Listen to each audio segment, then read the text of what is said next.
हस्तरेखारे केवल भविष्य संपर्क में जना पड़ी न थाए बरं जीवन सह जड़ित अनेक तथ्य जानिबाकु मिलिथाए।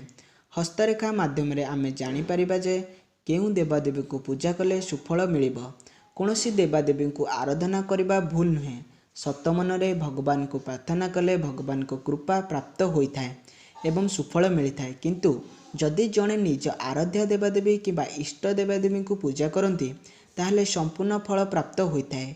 प्रत्येक व्यक्ति भाग्य भिन्न भिन्न होता है। प्रत्येक व्यक्ति आराध्य देवादेवी भिन्न भिन्न थांती से फल अलग अलग मिलता है।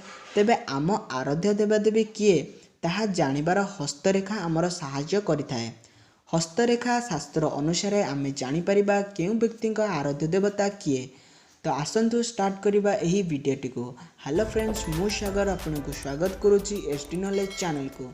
हाथ जदि हृदय रेखार अंतर एक शाखा बाहरी गुरु पर्वत जाई समाप्त हुए ताहले सही व्यक्ति को हनुमानकर पूजा करने उचित। जदि व्यक्ति हाथ में हृदय रेखार त्रिशूल आकार चिन्ह थाए ताहले सही व्यक्ति को भगवान शिव को पूजा करने उचित। जदि कौन व्यक्ति हाथ में सूर्य पर्वत दबी जाइथिबा भली देखा जाए सूर्य देवतांकर पूजा करने उचित। जदि कौन जातकर हृदय रेखा और मस्तिष्क रेखा मिलित थिबा किंबा मस्तिष्क रेखा हाथ में थिबा मंगल क्षेत्र जाए जाइथिबो ताहले भगवान श्रीकृष्ण को पूजा करने उचित। जदि कौन व्यक्तिंकर हृदय रेखा भांगी जाइथाए एवं हृदय रेखार अनेक रेखा बाहरी मस्तिष्क रेखा जाए आसी थाए ताहले माँ भगवती पूजा करने उचित।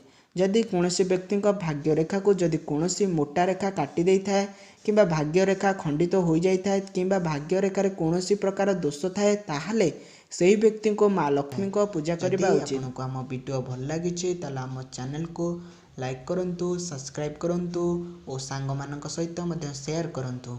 जय जगन्नाथ, नमस्कार।